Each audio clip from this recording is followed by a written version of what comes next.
শুভ সকাল বন্ধুরা, আপনারা কেমন আছেন? আমি ভালো আছি। আর আমরা যে কাজের জন্য এসেছিলাম বাংলায়, সে কাজ তো হয়ে গেছে। এখন বাড়ি ফেরার পালা। এখন ভাবছি বাড়ি তো ফিরতেই হবে। আর আমরা তো এমনিও মাছে ভাতে বাঙালি, যেহেতু আমি মাছ মাংস ডিম কিছু খাই না, আমার বর তো খায়। তো যাওয়ার সময় উনি বলছে কি কিছু স্পেশাল রান্না হোক। তো তাই বলছি কিনা ঠিক আছে করে দিচ্ছি। আমি খাই না কিন্তু রান্না জরুর করে দিই ওনাকে। মাছ মাংস ডিম সবই রান্না করি, আমি খাই না তাতে কি হয়েছে। তার জন্যে তরকারি নিয়ে এসেছে। আর দেখুন, আর আমি আমার জন্যে বানাবো নিরামিষ, আর ওনার জন্যে বানাবো মাছের ঝোল। যা যা এনেছে আমি দেখাচ্ছি। এই দেখুন, কুমড়োর ফুল নিয়ে এসেছে। কুমড়োর ফুল আমি সাফ সুতরা করে রেখেছি। আর সাথে রয়েছে কচুর ডাঁটা, কেটে আমি এই যে ধুয়ে গামলায় রেখে দিয়েছি। কেন কি আমার মাকে আমি চলে আসবো এইখানে, এই জন্য আমার মাকে একটু রান্না করে খাইয়ে আসবো তাই। আর এই যে মানকচু কেটেছি, আমাদের ঘরের মানকচু সেদিনকে দেখিয়েছিলাম বড় একটা। তো রোদ্দুরে ফেলে রাখার পরে একটুও চুলকয় না, আর মনেই হয় না যে আমি মানকচু খাচ্ছি। এত মতলব টেস্টি, আর গাল তো ধরেই না।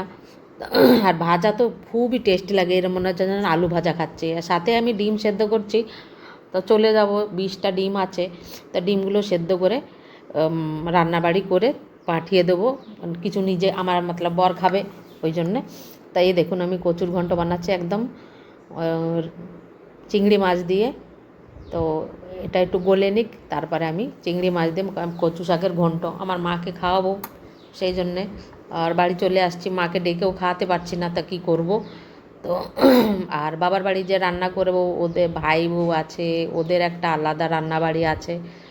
তা ওরা ওদের রান্নাবাড়ি করুক, আমি এইখান থেকে রান্না করে নিয়ে যাব মায়ের জন্যে। সেই জন্যে আমি রান্না করছি কচু শাক চিংড়ি মাছ দিয়ে ঘন্ট। এই যে আমার ঘন্ট হয়ে গেছে, আর এর মধ্যে দিয়ে ভাজা মশলার গুঁড়ো উপর দিয়ে ছড়িয়ে দিচ্ছি, দারুণ টেস্ট লাগে। তো দেখুন, আর এবারে বানাচ্ছি আমি, দেখুন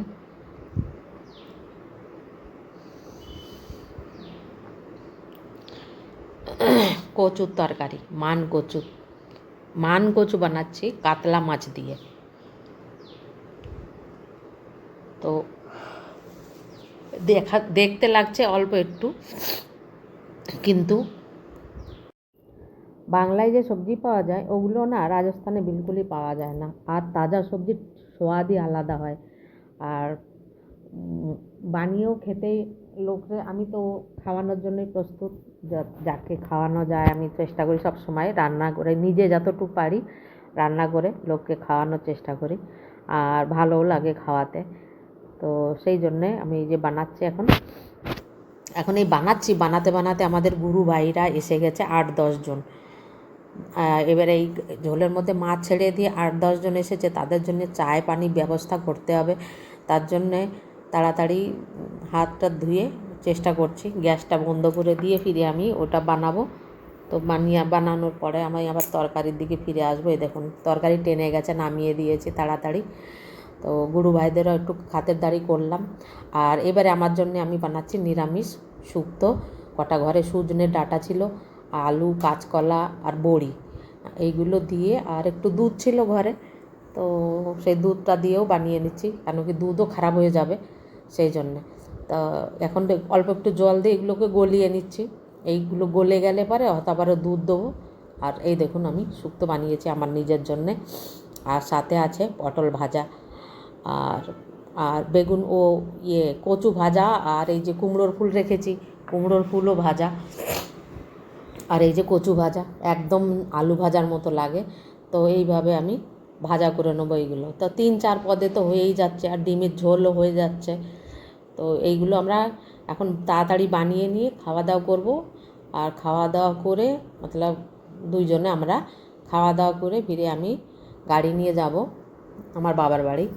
ওখানে গিয়ে আমার মার জন্য টিফিন কারিতে করে ভরে নিয়ে যাব তরি তরকারি। কেন কি পাশে আছে বাড়ি, বাবার বাড়ি, কিন্তু অত পাশেও নেই যে বাটি করে নিয়ে যাওয়া যায়।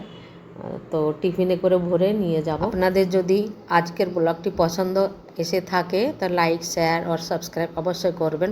ধন্যবাদ।